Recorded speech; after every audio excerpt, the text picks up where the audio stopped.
गुलाम के अंदर ऐसी ताकत कैसे आ सकती है? आखिर कौन है ये रिकोदर?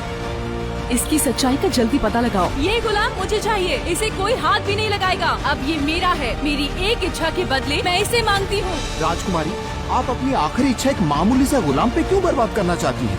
मैं उसके साथ क्यों चाहिए था सुंदर राजकुमारी को एक गुलाम? कौन था वो गुलाम? सुनिए ये पूरी कहानी। सुंदर नगर में डेथ मैच का आयोजन होने वाला है।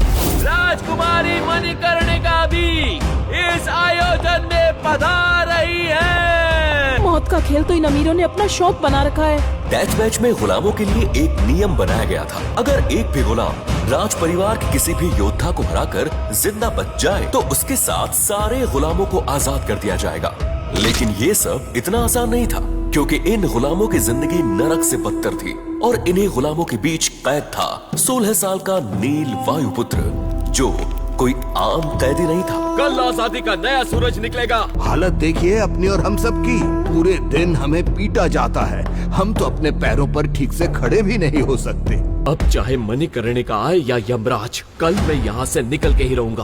आखिर कमजोर नील कैसे लड़ेगा राज परिवार और राजकुमारी मणिकर्णिका के शक्तिशाली योद्धाओं से? सूरज की पहली किरण के साथ डेथ मैच शुरू हो चुका था। काल कोठरी में नील का पूरा शरीर गर्म लावे की तरह दहक रहा था। उधर मैदान में एक एक करके गुलाम मारे जा रहे थे। दोपहर तक लाशों के ढेर जमा हो चुके थे। एक तरफ अमीर लोग जीत का जश्न मना रहे थे, दूसरी तरफ रोते चीखते गरीब और गुलामों के परिवारों का दर्द धरती और आसमान को भी दहला रहा था। अखाड़े में खड़ा सुंदर नगर का बेरहम और ताकतवर राजकुमार राजदत्त लोगों को चुनौती दे रहा था। तभी नील ने अखाड़े में कदम रखा। उसे देखकर राजदत्त बोला, तो तू अभी तक जिंदा है? लगता है तेरी मौत मेरे ही हाथों लिखी है। मेरी कहानी सुनकर लोग दुआ मांगेंगे कि उनके घरों में कभी कोई तुझ जैसे भाई और रिश्तेदार ना हो। रिश्ते कमजोर लोग बनाते हैं, मैं अकेला ही काफी हूँ। चल अब मरने के लिए तैयार हो जा। राजदत्त ने अपने हाथ की मुट्ठी को कसना शुरू किया और उसके शरीर में नीली ऊर्जा दौड़ने लगी। उसकी ताकत 100 हाथियों के बराबर थी।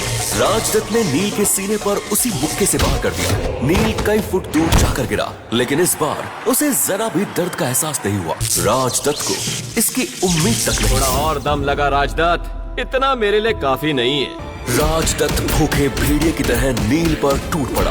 वो जितना उसे पीटता, नील के शरीर में उतनी ही ज्यादा ताकत पैदा होने लगती। ये देह शोधन तकनीक थी, जिसमें शरीर को जितना पीटा जाता वो उतना ही ज्यादा ताकतवर बन जाता था। नील को अपने वार आसानी से झेलते देखकर राजदत्त का गुस्सा बढ़ता ही जा रहा था। तुझे कुछ हो क्यों नहीं रहा? क्या तू मेरे सब्र का इम्तिहान ले रहा? तो फिर ये ले।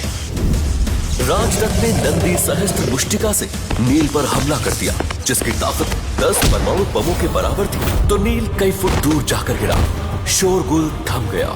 नील पर इसका गहरा असर हुआ। तभी उसकी आत्मा में बसे 9 दिव्य नागों की शक्ति जाग उठी। नील की कुंडलिनी शक्ति के 4 चक्र एक साथ चमकने लगे। वो फिर उठ खड़ा हुआ। ये देख वहाँ बैठे लोगों को अपनी आंखों पर विश्वास नहीं हो रहा था। इस हमले से कोई जिंदा नहीं बच सकता था, लेकिन नील ने राजदत्त की पूरी ताकत सोख ली थी। तेरा समय पूरा हुआ राजदत्त, अब मेरी बारी। नील ने एक जोरदार मुक्का राजदत्त को मारा। बस एक ही मुक्के में वो धूल भागते हुए कई फुट दूर जा गिरा। लोग खुशी से झूम उठे, ढोल नगाड़े बजने लगे और मणिकर्णिका अपनी जगह से चौंक कर खड़ी हो गई। एक गुलाम के अंदर ऐसी ताकत कैसे आ सकती है? मणिकर्णिका के खास मंत्री रिकोदर ने जब नील की कहानी बताई तो मणिकर्णिका के पैरों तले की जमीन खिसक गई। यानी मेरे साथ इतना बड़ा धोखा। अब मैं इन लोगों को नहीं छोड़ूंगी। तभी नील मैदान में चिल्लाते हुए राजा नागेंद्र से बोला, डेथ मैच के नियमों के मुताबिक मैं जीत गया और अब आपको मुझे और इन सारे गुलामों को आजाद करना होगा। राजदत्त की हार उसके पिता युजवेंद्र और बड़े चाचा नागेंद्र को बर्दाश्त नहीं हुई। नागेंद्र किसी चोट खाए घायल सांप की तरह फुकार रहा था। वो इतनी आसानी से नील को छोड़ने वाला नहीं था। वो चिल्लाया, इतनी आसानी से नहीं नील, तुझे आजाद छोड़कर मैं इतने बरसों की अपनी मेहनत बर्बाद नहीं कर सकता। मैदान में फिर मौत जैसा सन्नाटा छा गया। नागेंद्र ने अपना हाथ लहराया और नीली बिजली की तलवारें हवा में घूमते हुए नील को घेरने लगी। नील जानता था कि वो नागेंद्र का सामना नहीं कर सकता। नागेंद्र बिजली की गति से नील की तरफ दौड़ा। नील बस अपनी मौत को सामने देख रहा था। तभी एक कड़क आवाज गूंजी। रुक जाइए महाराज नागेंद्र, उसे छोड़ दीजिए। नागेंद्र के कदम वहीं रुक गए। मणिकर्णिका, आप जानती भी हैं आप किसे बचाने की कोशिश कर रही हैं? एक गद्दार के बेटे को, जो मौत की सजा पाया हुआ एक गुलाम है।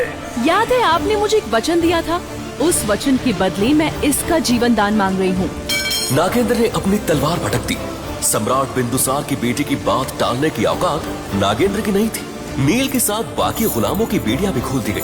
वो सब आजाद होकर अखाड़े से बाहर जाने लगे। लेकिन जैसे ही वो लोग नगर की सीमा के पास पहुंचे, सारे गुलामों पर लोहे का जाल फेंक दिया गया और वो फिर से बंदी बना लिए गए। इससे पहले कि नील कुछ समझ पाता, आसमान गरजने लगा और लोहे की बड़ी सी हांडी जमीन पर आकर गिरी।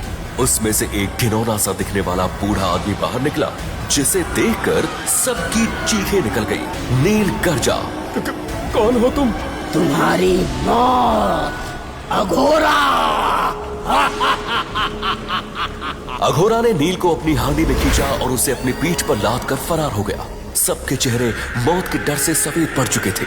आखिर कौन था अघोरा और नील को कहां ले गया? किसने भेजा था उसे और अब वो क्या करेगा नील के साथ? क्या ये मणिकर्णिका की कोई चाल थी या किसी और की साजिश? कैसे बचाएगा नील अपना राज्य और अपनी बहन को? क्या वो ले पाएगा अपने पिता की मौत का बदला? सारे सवालों के जवाब मिलेंगे सिर्फ पॉकेट एफएम पर। आज ही डाउनलोड करें और फ्री में सुनना शुरू करें। देश का सबसे धमाकेदार शो महागाथा, सिर्फ और सिर्फ पॉकेट एफएम पर।